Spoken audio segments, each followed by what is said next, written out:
Shalom Bapak Ibu Saudara yang diberkati oleh Tuhan. Saya mengajak kita kembali mendengar renungan firman Tuhan dengan judul Lebih dari Pemenang. Lebih dari pemenang, inilah judul firman Allah yang saya sampaikan pada kita saat ini.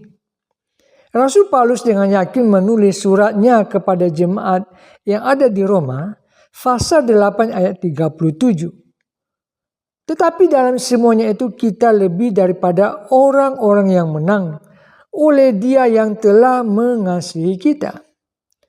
Paulus mengatakan kita lebih dari pemenang karena telah alami penyertaan Tuhan lewat perjuangannya membela Injil Kerajaan Allah.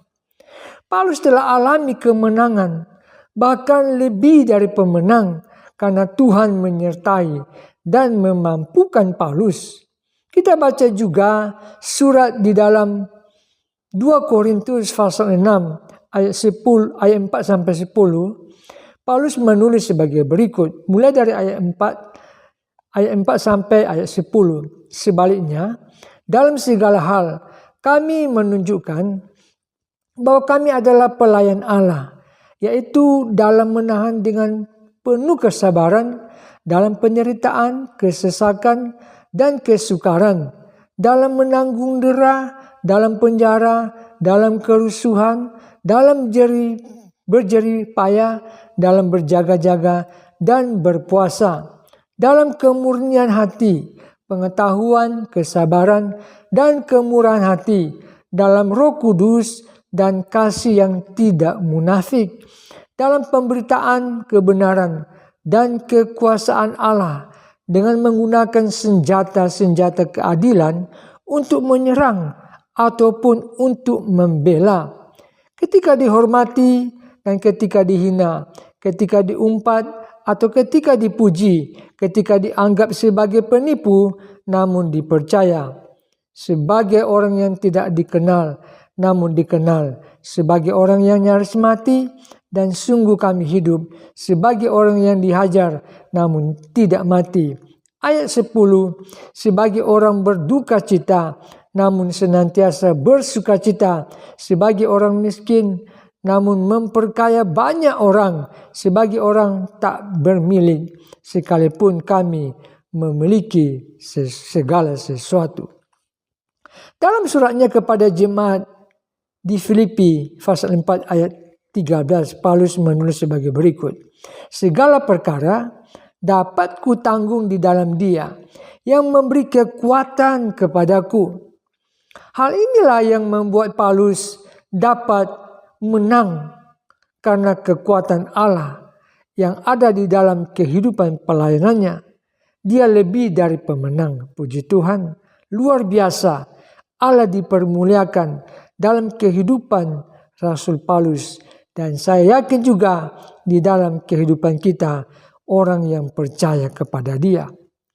Kisah lain, orang yang menang bahkan lebih daripada pemenang, yaitu Daud mengalahkan Goliat dengan perlengkapan senjata Allah, yaitu nama Allah yang hidup. Kita baca di dalam 1 Samuel pasal 17 ayat 45 sampai 47.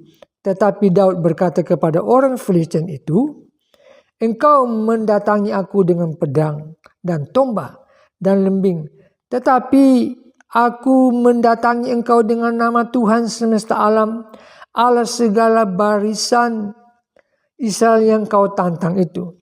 Ayat 46, hari ini juga Tuhan akan menyerahkan engkau ke dalam tanganku, dan aku akan mengalahkan engkau dan memenggal kepalamu dari tubuhmu. Hari ini juga aku akan memberikan mayatmu dan mayat tentara orang Filistin kepada burung-burung di udara dan kepada binatang-binatang liar, supaya seluruh bumi tahu bahwa Israel mempunyai Allah. Ayat 47, dan supaya segenap jemaat ini tahu bahwa Tuhan menyelamatkan bukan dengan pedang dan bukan dengan lembing, sebab di tangan Tuhanlah pertempuran, dan Ia pun menyerahkan kamu ke dalam tangan kami. Kita lanjut baca ayat 48-50 sebagai berikut. Ketika orang Filistin itu bergerak maju untuk menemui Daud, maka segeralah Daud berlari ke barisan musuh untuk menemui orang Filistin itu. Ayat 49, lalu Daud memasukkan tangannya dalam kantungnya, diambilnya sebuah batu dari dalamnya, diumbannya, maka kenalah dahi orang Filistin itu, sehingga batu itu terbenam ke dalam dahinya dan terjerumuslah ia dengan mukanya ke tanah. Ayat 50, demikianlah Daud mengalahkan orang Filistin itu dengan umban dan batu. Ia mengalahkan orang Filistin itu dan membunuhnya tanpa pedang di tangannya. Puji Tuhan.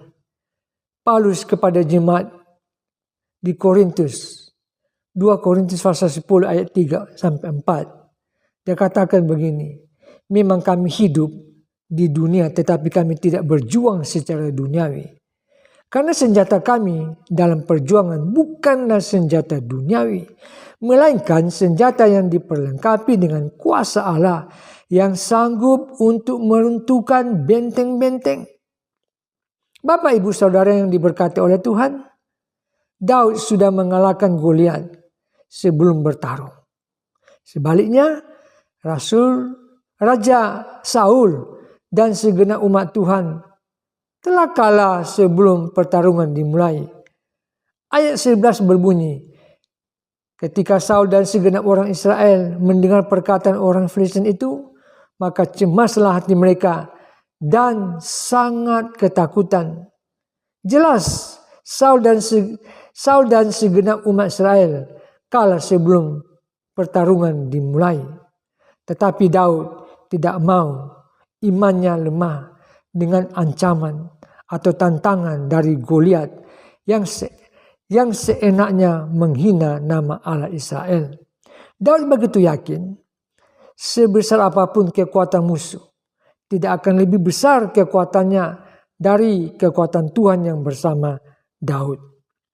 Sebagai umat Tuhan kita percaya kekuatan Tuhan melebihi kekuatan musuh, yaitu musuh kita yang ada dalam dunia ini. Kita baca dalam surat 1 Yohanes pasal 4 ayat 4 dikatakan, kamu berasal dari Allah anak-anakku, dan kamu telah mengalahkan nabi-nabi palsu itu, sebab roh yang ada dalam kamu lebih besar daripada roh yang ada di dalam dunia. Haleluya, puji Tuhan, kita lebih daripada pemenang. Kesimpulan, kita lebih daripada pemenang karena Tuhan ada bersama kita. Sama seperti Tuhan bersama Paulus dan Daud. Karena senjata kita bukan senjata dari dunia ini, melainkan senjata yang diperlengkapi, senjata dari Allah, yaitu firman Allah dan roh Allah yang lebih besar dari roh yang ada di dalam dunia ini. Amin. Puji Tuhan. Mari kita sehati dalam doa. Bapa, dalam nama Tuhan, kami mengucap syukur buat firman-Mu. Engkau katakan kami lebih daripada orang yang menang. Sama seperti Rasul Paulus dan Daud, Engkau memberikan kemenangan kepada mereka dengan kekuatan kemampuan Allah yang sanggup mengalahkan musuh-musuh mereka. Terima kasih Tuhan buat firman-Mu. Kami percaya firman-Mu ya dan amin. Kau memberkati kami semua sidang jemaat-Mu dan hamba-hamba-Mu, khusus gembala sidang kami. Di dalam nama Tuhan Yesus kami berdoa dan kami alaskan doa kami. Haleluya. Amin.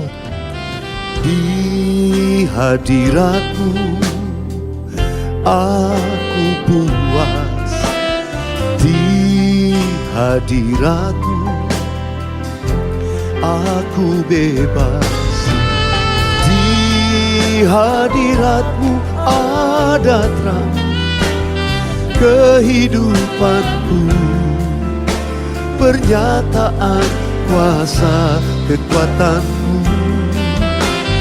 Di hadirat-Mu ku datang persembahkan lagu di hadapan Rajaku. Di hadirat-Mu ada terang kehidupanku, pernyataan kuasa kekuatan-Mu. Di hadirat-Mu ku datang, persembahkan lagu di hadapan Raja. Sekali lagi, di hadirat-Mu ada terang